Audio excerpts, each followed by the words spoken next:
All right, so here we go. This is the scissor lineup with Tonic Studios, and we're going to talk about the new Recoil scissors here, but I'm also going to go through all the different categories. I'm going to share the specifications with you because I think that it's also important to understand what makes each of these scissor categories different and unique from one another. They actually have some different features when it comes to their characteristics, how they're made up, and then we'll go into the performance detail, if you will. So as a quick overview, there are three different categories, I would say, in the world of Tonic Scissors. Well, three now because we have the new Recoil, but we're going to start here with the basics. We're going to start with this one.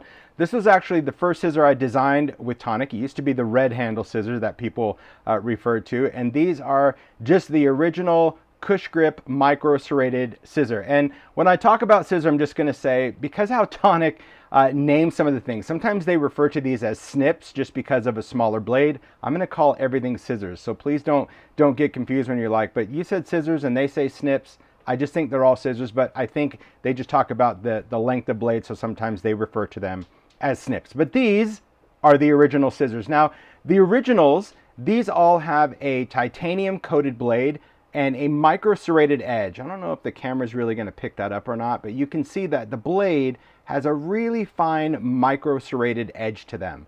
The micro serrated was really important for me when I first developed tools with Tonic because I love that feature of being able to cut just about everything, and I'll get into more specifics of what these work well on versus others. And these particular type of scissors, these micro serrated scissors, actually come in three sizes now. So they come in the standard, which is, I refer to that as a standard. Then they have the shears, the 9.5. And when they talk about the length of a scissor too, like when you see a 7-inch scissor, 9.5, they're not talking about the blade. They're just talking about the entire length of the tool-ish. All right, just so you kind of understand where you don't expect like a 9.5-inch blade. It's just the whole scissor. The other great feature, of course, are these handles are completely cush grip. When we say cush grip, it means that this first category doesn't have any metal on the outside. So when you put them on your hands, they were designed to form fit your hands. I love that rubber feature. So when I designed these, I'm like, do we really need to put metal all the way around? They're like, well, I guess not. You know, most typically scissors have that metal all the way around. I'm like, yeah, but I don't want them. I just want them to fit your hands. And maybe you realize that, maybe you don't, but these all have that squishy thing. Again, titanium coated blades, micro serrated as well. And then because people were asking for smaller scissors to cut when these came out, we did come out with these really tiny mini ones, also micro serrated. Now, I will say that on the micro serrated blade, you do get a tiny little jaggedy edge. Sometimes people didn't like that. If you have any of these micro serrated scissors, it's only micro serrated on this one blade, this top blade. So you could actually flip the scissor over and you would get a cleaner edge. But you would have to remember to do that because it does cut like a micro serrated on one side, the other side it leaves clean. So if you ever want to use these scissors for detail cutting, you can always just flip that over if you wanted to. Now, these scissors, this original category, are the only scissors in the lineup that come in a lefty version, a left-handed version. We did not do left-handed version in the Recoil, and when I get to haberdashery, those aren't there as well. And now, I will say that, you know, I have some left-handed makers, and I totally get that people have a preference. I understand how a left-handed scissor is made different because the top blade is actually shifted to the other side when you're cutting. But you can still cut things with these standard scissors, both right or left-handed. But just so we're clear that the 7-inch and the 5-inch of the original micro serrated are the only scissor that we've done in a left-handed version. It's a challenge to get a brand to do that because, you know, it is just a challenge from a manufacturing aspect and minimum order quantities and all of that. But at least there is a left-handed version of scissors in the Tonic lineup, but certainly not in the Recoil right now. All right. Then I'm going to skip the Recoil for right now. I'm going to jump over here because these have also been around. These are the haberdashery scissors. Now, in the world of scissors, especially if you're into fabrics, threads, all of that, people know that, you know, especially designing fabric, going to the quilt market, Paula and Rochelle really schooled me on that there are fabric scissors and the detail, and man, those go into crazy money for those scissors. But we wanted to be in this category just a little bit. So the haberdashery scissors, they actually come in two different size blades. They are sold in this tin because, you know, they're fancy special. They have this foam little housing for them because, again, if you have this type of scissor, you want to keep them specifically for fabric and thread. It doesn't mean that people can't go in and cut other things with them, because really for detailed fussy cutting, I was using the haberdashery scissors until the recoils came along, because these do have a very smooth blade, but they are freaking sharp, and that's why they are in this tin. But you can see the two blade sizes. As far as when you're looking at the scissor, the handles are the same size of these scissors, unlike these where the handles are slightly different. The only difference, of course, are the blade length of these, because you might want to use one for snipping threads. You can even see mine are a little gunky. And then I keep these though just for fabric and threads. These were my little cutting scissors. So that is the haberdashery category, and both of them come in their tins. I just took this out just for the visual, but they have that great detail tin. And then we get into the recoil, and I'm going to really spend a lot of time demoing the features of all of these once we get into the demo part. But the reason I wanted to do recoil is because when it came to scissors, one of the categories that I've been asked to do really for years since these came out were some type of spring assisted scissor, a scissor that would actually open up. And there are many versions of a spring assist scissor on the market, and quite honestly, I've just never been a fan of them, because it's just a personal preference. Again, not because they don't cut, they cut like a dream, but it's just because when I go to use them, there were many things that I didn't like about the current type of this scissor. One, it never really fit my hand. I never knew what to do with this pinky, so I felt like when I was cutting, it was always just hanging out, and you know how I am with just independent fingers deciding to hang out. So it just never really fit my hand comfortably. The other thing was, of course, the latch. I always felt like that this plastic latch seemed to slide in when I go to use it, and then when you go to close it, it would sometimes snap or pop off. And then I really didn't like the spring. I didn't like that the spring was such a large coil, because the big opening of coil, it tended to pinch the little fat in my finger. So there were all these reasons why I didn't really see. I couldn't even close them. There were all these reasons why I wasn't just a fan of this. And Tonic, you know, like when I talked about the other trimmers, they reached out and they said, you know, what don't you like about them? You know, would you be open if we tried to reapproach this to your specifications? I'm like, well, sure. There are many things. So those things that I just explained were something that we really took into consideration when designing the recoil scissors. And the reason I called them recoil versus spring assist or tension scissors or all the other names that were out there was because the benefit of these particular scissors is that you can in fact adjust the recoil, the bounce back. And that to me was the most important thing, because as I said, everything is about personal preference, right? Some people like their scissors to be really soft and smooth, maybe because of arthritis or other ailments in your hands or your joints. Others, like me, I want a quicker reaction when I'm cutting. I want to make quicker cuts. And so that's really the first feature that I wanted to adjust when it came to the recoil. The others, of course, I talked about handles, and I'll explain why we did the different types of handles when we get into the demo. But these, of course, I'll talk about the latch feature and all that. This is what a recoil is. It has that spring, and both of these have that spring recoil, okay? These, of course, on the recoils have a smooth double beveled titanium coated blade. So same coating as these, meaning they are non-stick to a point where you can clean them off with alcohol or undo. I'll get into that as well.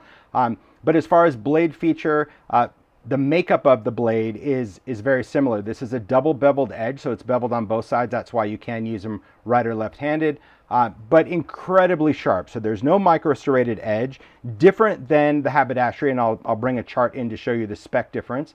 But I think overall they're incredibly comfortable. You can see from that grip, I included this little tail, so now my pinky has a place to rest, but also this other curve so it fits in the palm of your hand. I felt that, you know, when you're doing this kind of cutting, because it takes some getting used to, you know, when you don't have your fingers through the loop of a scissor, it takes some getting used to, and it was important that it just felt very comfortable in your hand so they weren't slipping out. That was the other thing. I wanted them to be very ergonomic, so as you're using them, you didn't feel like these were slipping out of your hand and you needed to readjust, which was often what I experienced with other scissors of this type, okay?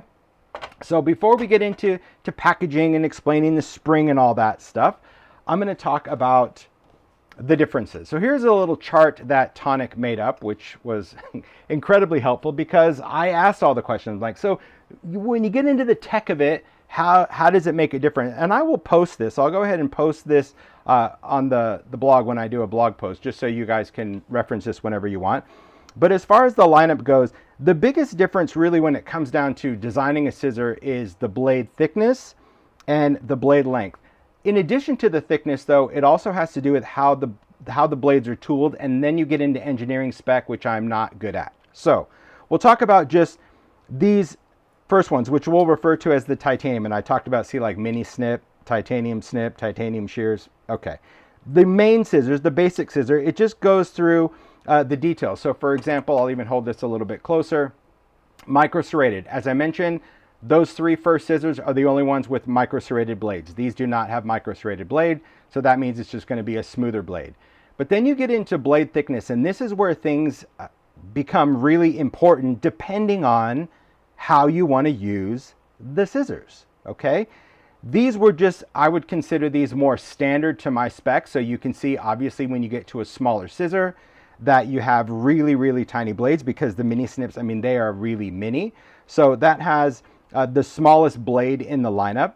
But if we're really comparing just kind of like, I'll say the 7-inch titanium snip to the Recoil, which they're referring to as a mini, I told you it'll get confusing. Those are pretty much like the same type of blade length, if you will. You see, they're pretty similar as far as scissor size goes. So they're both very much the same. But what we did different in the Recoil, when you look here, the standard was a 2.3 millimeter, but on the Recoil, we went down to a 1.8. Why? Because the thinner the blade, the more detail and close you can get to what you're cutting. Because again, these Recoil scissors were for the fussy cutter. For people that really wanted to do detail cutting, they preferred a spring type scissor for fussy cutting, because you're navigating small little things. And I'll demo fussy cutting as well, even though I'm not great at it, I'll demo it. But you can see right away that that is a thinner blade. So it's a thinner blade than these. Obviously, it's not as thin as these little teeny tiny ones, but in the case of scale and size, it's a very thin blade. Then we get into the 9.5-inch Recoil. It's slightly thinner than the other 9.5. You can't go that much thinner because of the length of the blade. Again, it gets into engineering and stuff that is very confusing to me. But nevertheless, still wanted a thinner blade, especially when it comes to fabric, which brings me over here.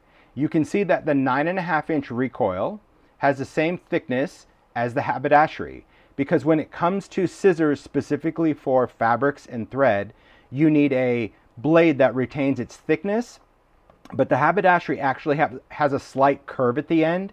So that's what, like when you're using a fabric scissor, you can't really see it. Well, maybe you can see it. You can kind of see at the very end here. Maybe if I flip this chart over just to see, can you see how that blade has like a little bit of a curve to it? That's what's really important in a fabric scissor, is that, you know, when you're going down, they actually kind of almost crisscross, and that's what cuts through all of the fibers and threads when it comes to fabric. You'll also notice on the haberdashery that regardless of blade length, they have the same thickness, because again, blade thickness when it comes to fabric is critical. And this goes, all of this information came from the engineer, Richard at Tonic. He's like, here are the specs. And then we just get into, you know, spring tension. Obviously the Recoils are the only one that have it, but also blade cap, which I'll talk about that. And then lockable blade, which only the Recoils have. They have that lock in there. So that's just a little chart. Again, I'll have that on the blog, so you guys can go and check that out a little bit later. So we'll talk about the caps. These scissors, the main scissors, as you know, they come with caps. Many of these are the one thing that just seems to go missing everywhere. But this is a lockable cap that go on these scissors, because again, they have a nice point to them, and I wanted something, if you're ever going to throw them in a drawer or a bag, that you had a way to travel. Okay, even though these have a lockable blade, to me the same thing applied, that if you wanted to take these scissors with you and you're going to throw them in a bag, even though these lock, I still wanted to have a blade cover. So we did these blade covers in kind of this smoky color, so they would look completely different than the other ones, even though they don't really fit the other ones. It was just for ease of visual. So those also lock on there. Just again, even though they lock, we want to have that in there. So that's kind of the overview. So far, so good. Let me clear this out of the way. We're going to get into demo stuff. I've been watching the chat, and I'm glad that you guys find that chart helpful. Sometimes it confuses people, I get it, but when it's there for a visual, I'm a visual guy, and I'm like, I just really need to see it, because if I see it all, I'll get it. So we're going to talk real quick about packaging, because if you're buying these, be that online or in a retail space, I want you to see that even the packaging was really important to us, that we made it look different so it didn't get confused as to which was which. So obviously the original, the 3 sizes, it comes in this type of packaging, this clear packaging, calls out the blade. And these are the ones that are micro-serrated. Again, you can also identify by that clear top. So whether it's the mini, the 7, or the 9.5, they all go by that, which is really good. Then we have haberdashery, and as I explained, they come in a tin. So both sizes will come in this cool decorative tin. The tin used to be colored. If you have the original ones, you might have the color art in here, but all my packaging went to black and white a couple of years ago, so we changed everything to this grayscale, which I'm perfectly happy with. But those are the ones that come in the tin, so you're reminded to kind of keep them special, set aside. And then we've got the recoils. And the recoil, this is where we really get into kind of the specifics in packaging, because I also wanted to be able to tell the story of how these work. So you can see here, these are the 2 sizes of recoil. These are the only 2 sizes that are going to be released in them. We have got the mini, and then we have the 9.5. Mini, of course, closer to that 7-inch. But what you'll see on here is this little compartment that I think immediately people are like, does it not? Yes, it comes with 2 springs. It comes with a standard tension spring, which is, we've tested a bazillion different spring scissors on the market, and this is what I would consider to be standard, what pretty much 99% of the other brands do. Like I said, for me, I never liked that feature. I wanted something that would go a little bit quicker. I also wanted the coils to be a little closer together. So we've included a high tension spring for both scissors. So the spring that's in the scissor already would be the standard. This, of course, as it's called out, is a high tension spring. So you as the maker have the option to change out the spring. And truth is, it's not like, oh, I'm just going to always keep this one in. You may want to go back and forth depending on what you're cutting. You may want to do fussy cutting where you have a high tension spring, and then you may want to do everyday cutting with a low tension. So it's not like once you change it, you can toss the other one, but the idea was, you as the maker, you could actually change them depending on how you were going to use the scissor. So that is how they come packaged. So we'll get into Scissor 101. First off, we're going to refer to the blades. The blades of a titanium coated blade, which would be, of course, on the standard scissors and the recoil. Titanium is just it's a way to strengthen the blade. It's also a way to make them non-stick. Non-stick in the way that you can cut through things. So you can cut through sticky things, be that score tape, red line tape, foam squares, all of that. You could even cut through collage medium, glue, glossy accents, but you're still going to need to clean the blades if you get gunk on them. It's not like they don't say Teflon non-stick pan, and even that, it's non-stick. You still have to clean the gunk off of a non-stick pan. But the idea is that when you go and cut, I'll even just show you, like if I'm just going to cut through like a foam square. You can cut, like with the recoil especially, like you can cut from the very tip, and you can go through thick foam tape. You can go through really sticky red line tape. You can go through glue. You can go through any of that with any of these scissors. But if you get gunk on your scissors, which you will if you're using them and you're using them in a mixed media way. Let me get this, stick that right there. A couple of options. For me, the standard is just going to be rubbing alcohol. It's the easiest thing to do. You can take rubbing alcohol, put it onto a paper towel or a cloth, and wipe the blades. Just remember, whenever you're cleaning the blades, whether it's a micro-serrated blade or especially the recoil blade, the recoils are incredibly sharp, really, really sharp, that you're just mindful when you're wiping the blades, right? That you have a cloth or something around it to clean it off. If alcohol is not doing the job, because who knows what you cut through, or maybe who knows when the last time you cleaned the gunk off of your blades, there are many products on the market which we as makers are familiar with. Sticker remover like Undo or anything like that would also clean the blades. You can do that. If you don't want to use any chemical at all, if you're like, I'm not going to use alcohol, I'm not going to use Undo, I'm a soap and water person, great. Then you can just take them and just use warm soapy water and work that gunk off. It's an easy way to clean them off. So you don't worry about using them to cut through adhesive things. They are certainly designed to cut through all different types of adhesive, even if you have sticker paper or Xyron or anything behind it. It's totally fine, okay? So that answers the sticky question, okay?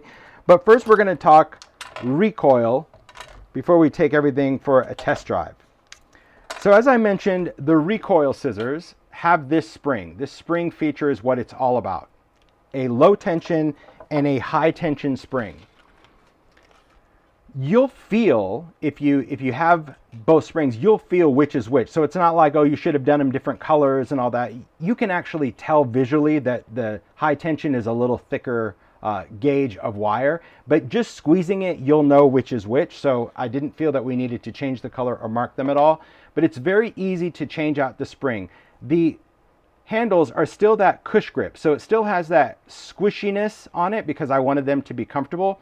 So we molded that into the handle. So we've got these little bumps in here and these little collars for the spring, and you can see the spring is kind of like I-shaped. So it's a little small and then it goes wide and then it goes small again. So that's going to be your tension spring. I wanted this all to be molded because I didn't ever want to worry about these little bumps breaking off. Okay, so if it's like plastic, you know, you might be worrying about it snapping off. It isn't. It's made out of that same cush grip rubber in there. So when you go to replace the spring, you simply just, because you can see it's a little wider there, a little thicker. So you can push that in and then you just pop it into that next one and you're ready to go. That's going to be your recoil. And I have the strong springs in mind because that's what I like to use. But same rules apply in this one. See, it's got the little bumps in there. And without it, could you just use them as scissors? Well, I mean, these you couldn't because you don't have the other loop. These you can't because you don't have loops either. So these are really designed that they need to have the spring in them. And I saw people say, like, what about replacement springs? Well, the spring's not going to wear out. I don't know if you lose it. That might be something where you have to reach out to Tonic. But overall, like, we've tested this again and again, so you don't need to replace the spring. The spring is good to go. Now we're going to talk about latches, because if you see, these scissors have completely different latch mechanisms for a reason. I wanted it to be where if you were using this, you can see that you can control that one-handed. You didn't have to take one hand and unlock it with the other. I just wanted to be able to pick this up and off you go. So this particular one, it still has a metal latch, so it's not plastic, it's part of the handle. You can see that when you're holding onto the scissor, you can take your thumb and literally flip that down, and that unlocks the blade. It's got a little pivot in there that goes in and just holds onto the blade. Again, engineering marvel right there with that little latch. See that? It's like a little cutout in that metal, and then when this goes up, it just catches it. So easy to do. And it's rounded, so it's really comfortable just to engage with your thumb. It's also important that when you go to use them, you remove the cap before you unlock it, because I mean, if you did this and you pulled off the cap, the scissor could spring open, and you don't want that to happen. The idea is that you could still hold on to the scissor, even keeping it locked, pull that off, and then you're ready to go.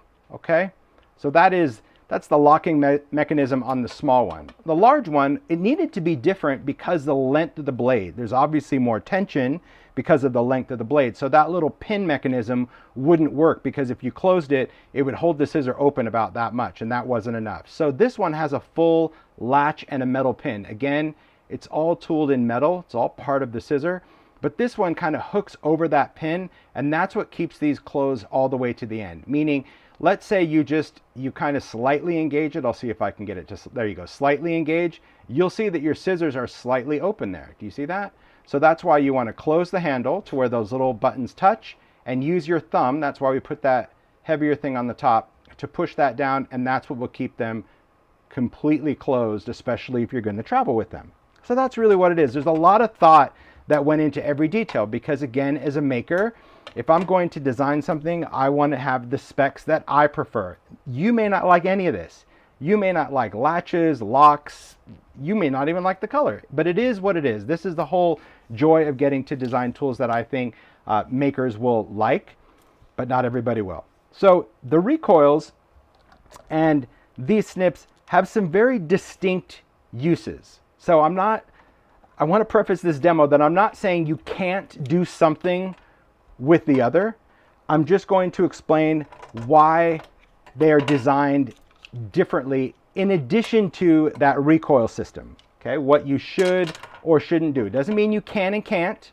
Should and shouldn't is very different than can and can't. Okay, so when it comes to, well, let's just talk about these first, then we'll get into these.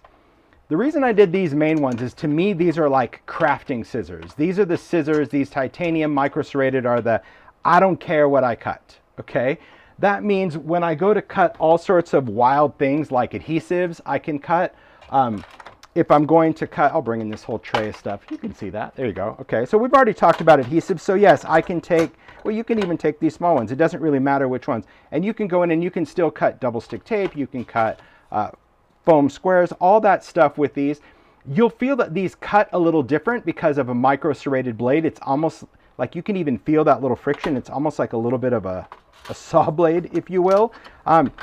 Could you cut with these big ones? Yeah, if I wanted to cut a whole sheet of something, that's another reason why I really like having a long shear, is sometimes I want to cut in quantity. You know, maybe I want to cut a sheet apart, or if I'm doing die cutting and I want to cut a 4 1/4 paper in half, that's really why I like having a longer scissor, because I can just make one big cut. But it doesn't mean that you have to have all the sizes. It just depends on how you're going to use stuff as a maker.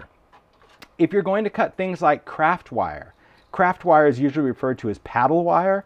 Craft wire, yes, all the micro serrated scissors, you can cut wire.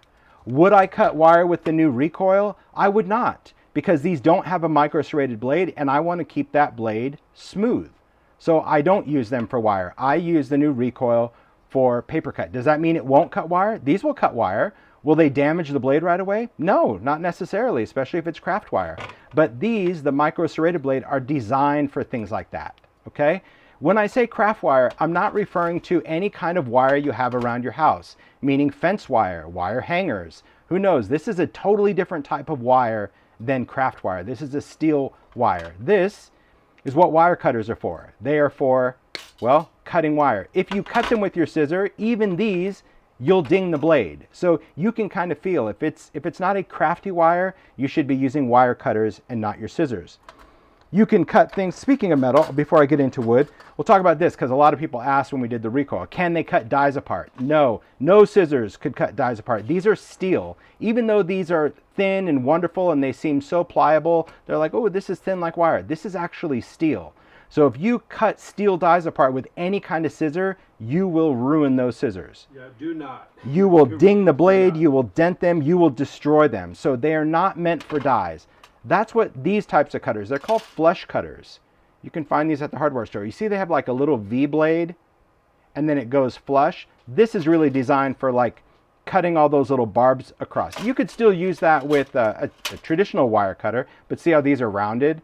It's just easier with a flush cutter. But these, you cannot use steel things with any kind of scissor, be that a steel wire or a steel die, okay? But other crafty things like wood, maybe it's a popsicle stick and you're like, hey, you know what? I want to cut that popsicle stick. You can cut a popsicle stick with a micro serrated scissor. It'll cut through craft wood. I mean, it actually cuts through it. That was the whole design of these, is for crafting. If you had little buttons, you know, maybe you had plastic buttons or elements, you could take the same thing and you could cut through plastic. That was the idea of this type of scissor. So I never feel, and I want to explain that because sometimes when you come out with something new, some people just assume like, oh, it's a new and improved version, it's better than, or I don't need this now.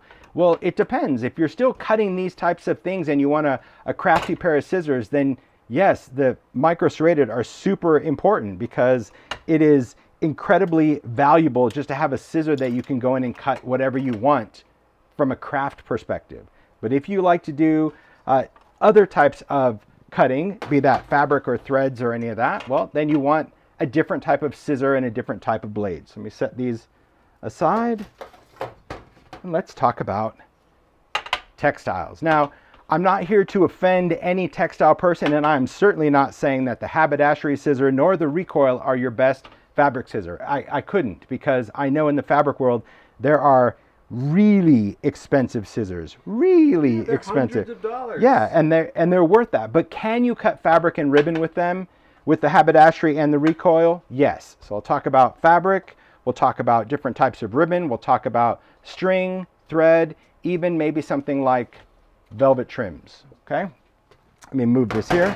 So a haberdashery, as I mentioned, is going to be a thicker blade, and these were always designed specifically for threads and fibers and fabric. So we'll just take fabric, and yes, you can go in and you can just cut through fabric like a dream. It just cuts through it. That's what the blade is designed to do. But on the Recoil, Because it's a really nice blade, it's not as thick. Could you still go and do crafty fabric projects? Yes, because this will still cut that. I'll try to do this in midair.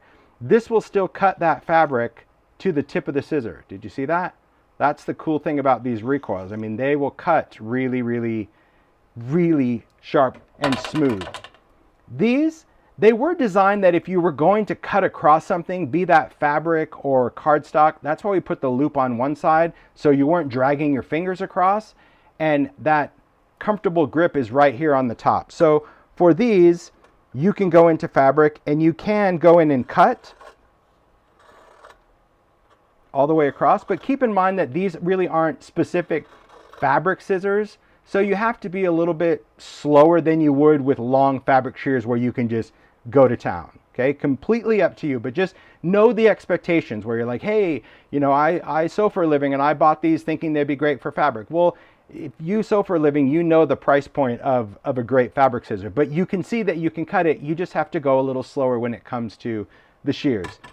For ribbon and threads, I mean, I love that as a maker, especially if you want to just cut, you know, even things like crinkle ribbon and you want to just cut that really sharp angle. Like the recoils are so, they're just so much sharper than even the micro serrated. But if you don't care if your edge is perfectly clean or if you want it somewhat tattered, well, then use whatever scissor you want. Cutting jute, that's not going to hurt anything at all. You can cut any of your jute string. You can cut, as I mentioned, velvet. So these are like the Ideology velvet trims. So maybe you want to go in, maybe you just want to cut a little angle, or maybe you want to fold this. Maybe you want to just cut that little ribbon tail. You can do that as well. Very, very sharp. But again, you can cut fabric and trims and everything with micro serrated, just not as clean. So another benefit to the recoil is if you are doing fabric projects, especially if you're doing mixed media or collage, you can still glue your fabric on and use your recoil or use these to cut the edge, because they do cut the edge of something really nice. And we'll talk about papers next. So ribbons, fabrics, threads, yes, yes, and yes. But if you're doing more of that, haberdashery are probably going to be great for what you do from a craft perspective. But if you do just a little dabbling in fabric or ribbon, you can get away just fine with both of the recoils for that. I like to leave them open. They just look good like that. Okay, now let's talk papers. So I know there's a bazillion papers out there in the marketplace, and I don't have all of them, but you'll get the gist of it. When it comes to papers, the recoil scissors, well, all the scissors in the line are going to cut really any kind of substrate you want, whether it's going to be vellum, whether it's going to be watercolor cardstock that's 114 pound, mixed media, you can go up to 130 pound. The scissors are going to cut through any of this stuff, whether it's heavy stock or craft heavy stock, watercolor cardstock, white heavy stock. It cuts through synthetic like Yupo, Duralar, acetate. So any of those elements, even things for your tags. So when you're doing papers, these will cut really any weight of papers that you have. If I was cutting chipboard, I wouldn't use these for chipboard. Chipboard, I'm going to go back to what I refer to as almost like a saw blade, that micro serrated. That's just going to grab the edge of chipboard a little easier. Does this mean these won't cut chipboard? Sure they will. But by cutting things that are thicker than what they were designed to cut because of the blade thickness, you are going to wear these down a little bit quicker. Now, we talk about self-sharpening a lot. As far as self-sharpening, that really has to do with the friction. So I can't say that these are a self-sharpening blade, but I can also say that I don't believe that they need to be resharpened if they're used how they were designed to be used. These guys, because of the micro serrated blade, that little friction, those do seem to retain sharpness, well, so far for me, indefinitely, unless you abuse them. I know Mario uses them in the garage, and he uses them in the kitchen. He uses these outside to cut branches off of trees, and sometimes he's like, oh, my scissors are tired, you know, because he went and used them for pruning shears, which I know a lot of people say, oh, they look like pruning shears. Well, that was one of the things. They're a lot more comfortable, I can tell you that. Totally different blade. But yeah, there was something about that quick reflex that was really important. And I'm not here to confuse you on that. I'm just here to let you know that as a maker, you have options and there's a need for different tools. When it comes, like kitchen knives. Just like kitchen knives, yeah. 20 of them. Yeah. Happy to have them all. Steak knife, butter knife, paring knife. Bread knife. They all do something different. Plastic knife for lettuce. I Yeah. mean, you need them all. It's just like these scissors. Just preference. Yeah. So these, I just stamped some images on, this is heavy stock craft, which is 130 pound. This is watercolor. I think watercolor is, let me see, it's 118 pound on distressed watercolor. So craft is going to be a little thicker. This one's a little thinner. So some options. Well, one, here's what I was saying, like why I always like to have a 9.5, because sometimes I like to just go in and chop something out. So if I'm going to cut something, I refer to these as my choppers. You know me, I always have to figure something else different. So like if I'm cutting stuff out, I would just chop this out first. So I like that because I can navigate bigger things quicker. When it comes then to detail or fussy cutting, this is where, and I'm going to try to fussy cut right through the phone, see how I do. But these really have a great navigation around them because it does allow you to control that tension when you're using it just from the squeeze of your hand. And if you haven't used a spring scissor, it does take some getting used to. I'm not going to sit here and go, oh yeah, just pick them up, go for it. You'll be great. It takes some getting used to because you're not really controlling it with your fingers. But I love the fact that, like, for example, on this clover, instead of starting on the back of the scissor and having to stop, I can go figure out like where my point is going to be and then take that scissor and it's going to cut right at the point of that scissor. So I get that really clean inside area. So I know some people, like I talk about that to the makers because I always have a point like when I do a live and I'm like, oh my gosh, that was fussy cut. And I know from all of you guys watching the live, a lot of people refer to fussy cutting as being very therapeutic where they can just sit there and just cut. Me, it's like nails down a chalkboard for me because I'd probably rip it around or do something. But I like the fact that now maybe I'll do more fussy cutting now that there's a scissor that to me is a bit more comfortable because I like how I can just, I don't know, kind of navigate. And you can go around the whole thing if you want. Like you can just keep just moving this around. If you don't want to move the scissor, you can do that. But I just want to show you like on the blade, look how horrible my fussy cutting is. Oh my gosh. You could tell I don't do it at all. But the idea is that you can get right up to that edge. See that? There we go.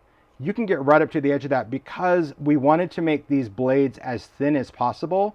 And that's where that really wide bevel comes in. You'll also notice that the bevel of these blades really, really wide because I wanted to give you, again, reading so many different posts about scissors and what people like.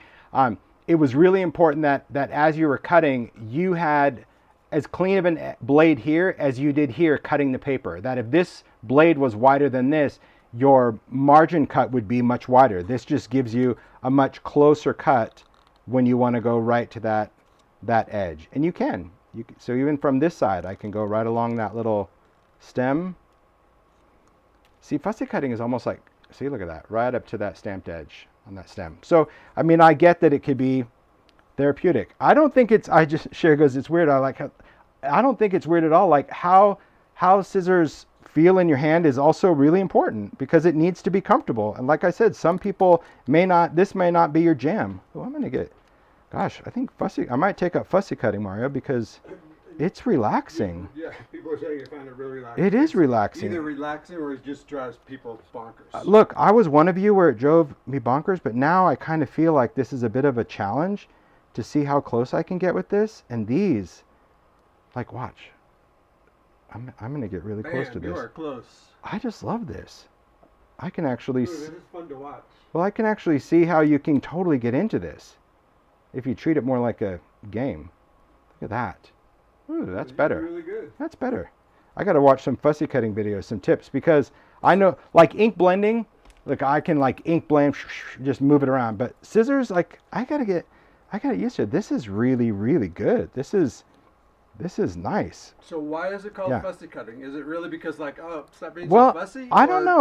I think because it's very detailed and you are fussing with I don't know why. I didn't name that. It's just kind of an industry term, but it is being like very, very particular and finicky of that. But I will say as a general scissor, I find, and I'm only saying this because I've had these since last year.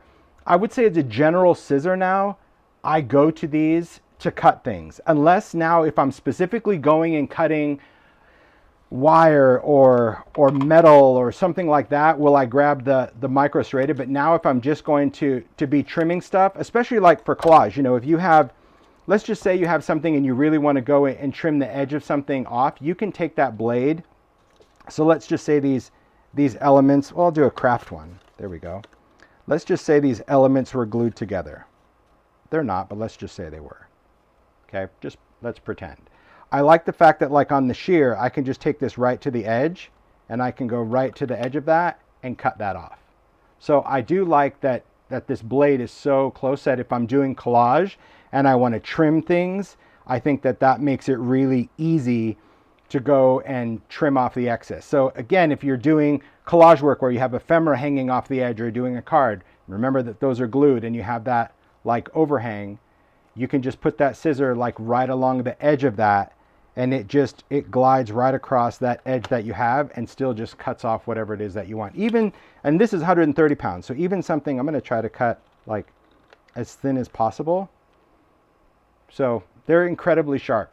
You just have to find what works for you. And if it doesn't work for you, that's great, because somebody might just want to be like this little speedster chopping around like that. Great, you do you. But because it's not something that works for you, I think that this is where the internet needs to feel that they have that opinion of like, I don't like these. Okay, noted.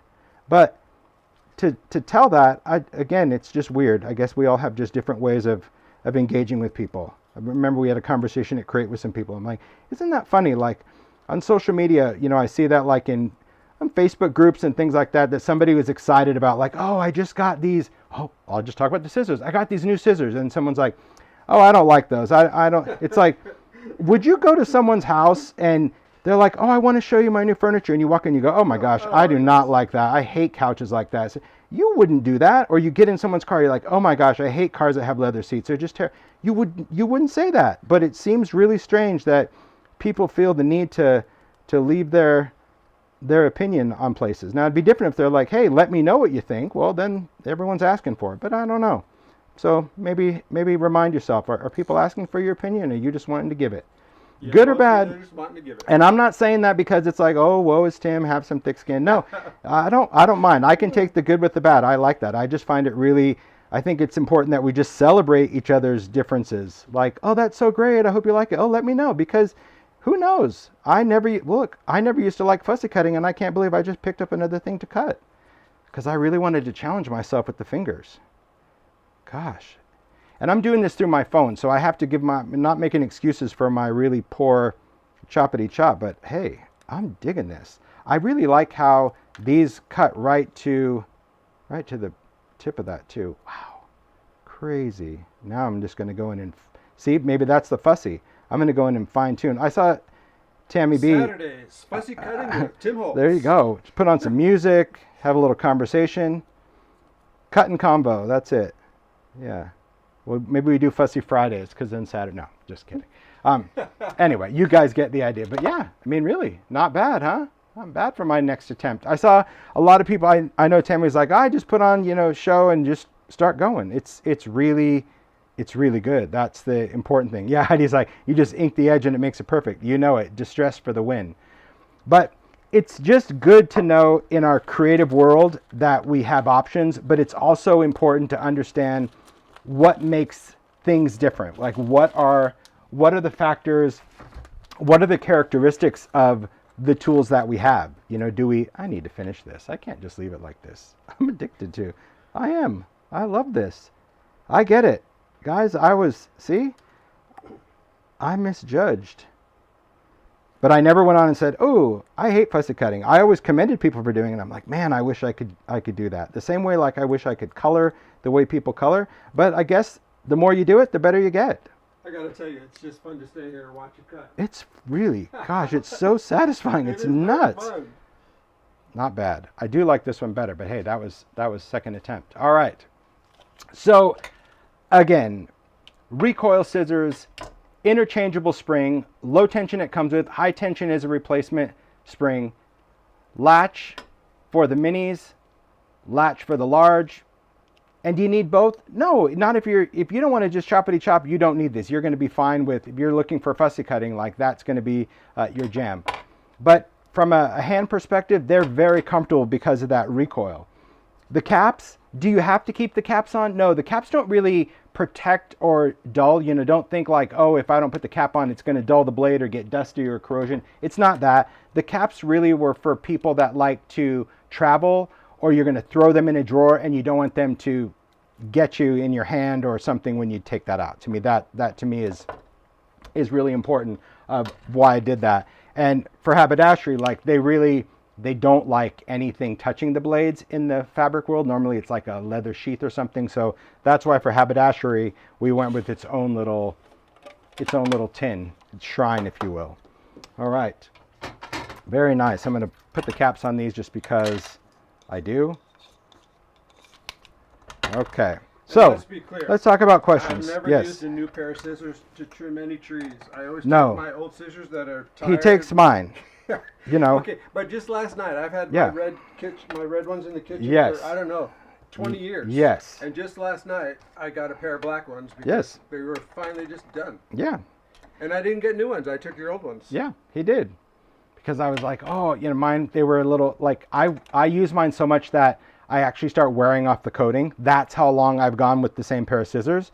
And to me, it was just like, oh, you know what? I just think I need one that's a little bit prettier. So like, look how shiny those are. Oh my gosh. They won't be, it's like a new car. They won't be like that long because I'm not the guy that has a new car and just wants to park it in the garage.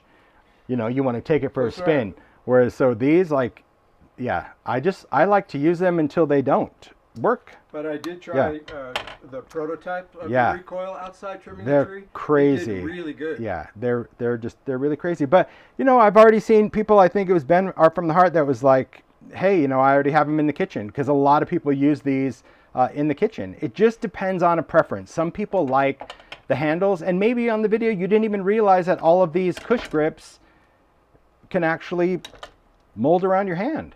So that was really important. Okay, on these, same thing, even on the haberdashery, but see, these are much wider because technically they need to be a little bit more rigid, but they still have that give even on haberdashery. So that was comfort was still important to me. It was that whole bounce back thing that it's like, what do I do?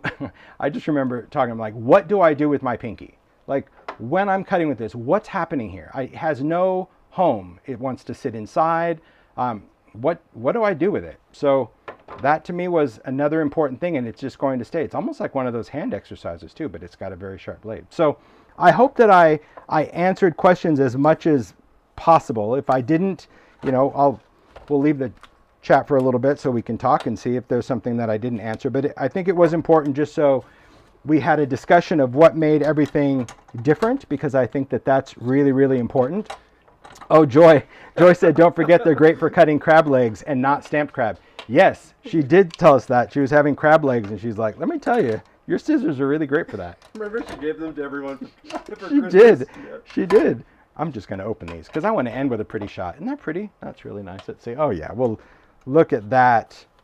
Just look at that. It's so nice. See, I told you this was going to be a quick live, but also really important. And I'll put this on the blog. The chart is the definite winner. So, well, I just needed to ask because I kept saying what was different. I'm like, can you just put like a really easy for me to understand chart? So thanks, guys at Tonic for figuring this out, because it doesn't necessarily, you know, oh, I'm using this, so I need this. It's not really that. It was like, I want to understand the differences at a glance, and more specifically what the purpose was of the scissor. You know, nowhere does it say kitchen or gardening. but hey, doesn't mean you can't do it.